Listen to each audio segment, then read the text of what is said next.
Greetings, friends. As you can see, we have some good news. So let me tell you the story. As you're aware, uh, volcano Vesuvius erupted violently in the year 79 AD, burying Pompeii and other towns in the neighborhood, including Herculaneum, the very wealthy resort city right below Naples. This is Herculaneum today. You can see it's been excavated. This is ground level, giving you a rough idea of how much material was dumped by Vesuvius. And in the background, you can see Vesuvius cloud covered at the top. This is a satellite shot of Herculaneum, the modern city of Herculaneum. This is the ancient city right here. This is the part that's been excavated. There's more, of course, under the modern city, and that is a bit of a problem. So probably we'll see no more excavation, at least not in the immediate future. The shoreline in antiquity came right down along here. You can see where it is today. So it has ventured outward considerably since 79 AD. Now, right up the shoreline, just a few hundred yards, is another discovery that archaeologists have made, the Villa dei Papyri, the Villa of Papyrus. This is what it looks like. The villa here is excavated back into the pumice. You can see how much material, again, has been Vesuvius dropped onto the villa. This is ground level right here. And so rather than disturb the modern buildings and open ground, the archaeologists have tunneled into the hillside, which seems to be stable enough. And you can visit today. You can wander back into this area. Not the whole thing, but at least parts of it. Interestingly enough, the villa was discovered by a well digger in 1750. Early architects and engineers went down into the excavation. They could walk into the villa once they dropped down into it. And so they explored it and came up with a plan of the villa, at least that much that they have explored.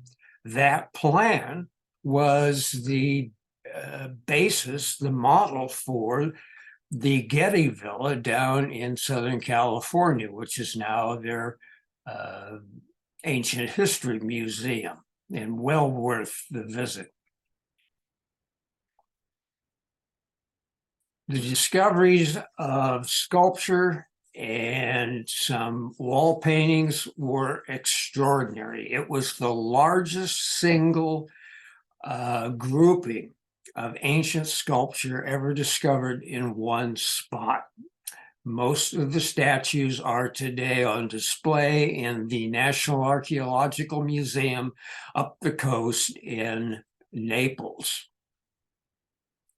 But the most precious discovery was 1,800, more than 1,800 carbonized papyrus scrolls. And this is what they look like. They were papyrus scrolls with the writings of ancient philosophers, poets, historians, who knows, because you can't read them, haven't been able to read them. Although they did discover by opening some and trying to read them, although they damaged them as a result, they discovered that many were by a rather obscure philosopher. And hopefully the whole library isn't written by him. It seems quite unlikely, but this is the only intact ancient library ever discovered in one place. However, you can't read it. In opening some of the scrolls, this is what happened. They just crumbled into pieces. They tried to save them. You can see the result, this fragmentary piece right here and down here, and there are many others that are held by the British Museum, the National Archaeological Museum, and one other museum, I'm not sure which, I think in Germany. At any rate, it is a mystery. What is written on the scrolls from the house of Papyri?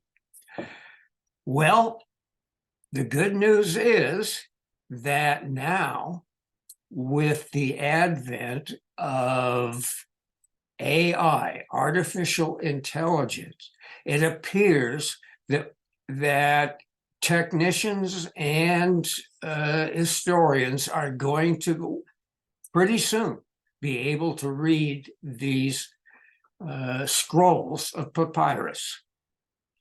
Now, let me try to explain very simply as I can.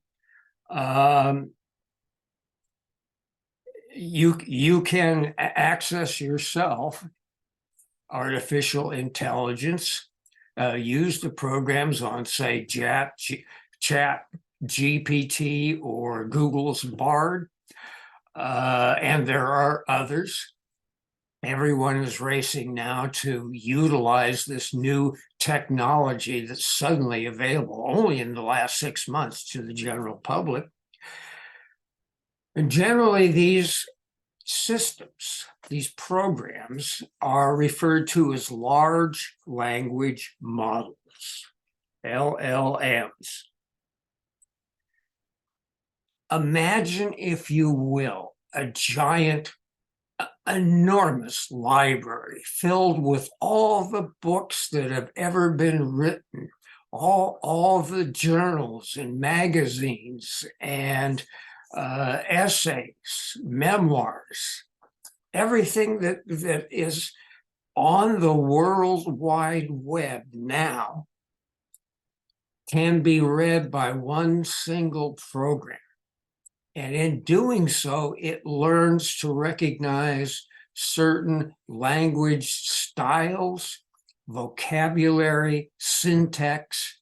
And so these programs, these large language models, have developed the ability to tell you what word comes next. So reading across this document, if you could see a line right here, the word that would end here, the program can figure out what word comes next or what word comes after that one. It's what word is likely to come after that. Now, they're still in the learning process, still learning to read, say, ancient Greek in translation or possibly in the original Greek. And to learn to anticipate that next word. But that's generally the technique in a very simplified way. And so these fragments will be the first thing to be read by artificial intelligence when technicians get around to it, because there's a whole host of new applications that they'll be dealing with first. The next thing, though, is to read those scrolls that are still intact. Keep in mind, this is a long, maybe it's a 10-foot long papyrus sheet that's all rolled up here. The the challenge is to be able to read the first layer and then to penetrate this very thin, very fragile next layer and go down layer by layer by layer and to transcribe what it says in the original Greek. And they seem to be able to do that with a program or a technique called tomography. And I can't explain that to you, but there is a technique that is available, and there will be better techniques coming down the line in the next year and the next decade. But once they have the text from tomography or some other system, then they will apply artificial intelligence to reading what they've got. And then we'll come up with the Greek original, and then a translation into English or French or German or whatever modern language seems to be appropriate. That is the promise of tomorrow, and tomorrow seems to be coming at us rapidly. So there's good hope that at least our grandchildren will, if they care to, will have knowledge of this vast library. And there may be more scrolls deeper into the pumice at the villa. They've stopped excavating because they don't want to expose whatever more scrolls might be there to the air. They just want to leave them in place right now. So stay tuned. Look for news from Herculaneum, and maybe we'll find something in our lifetimes too. Thanks for watching.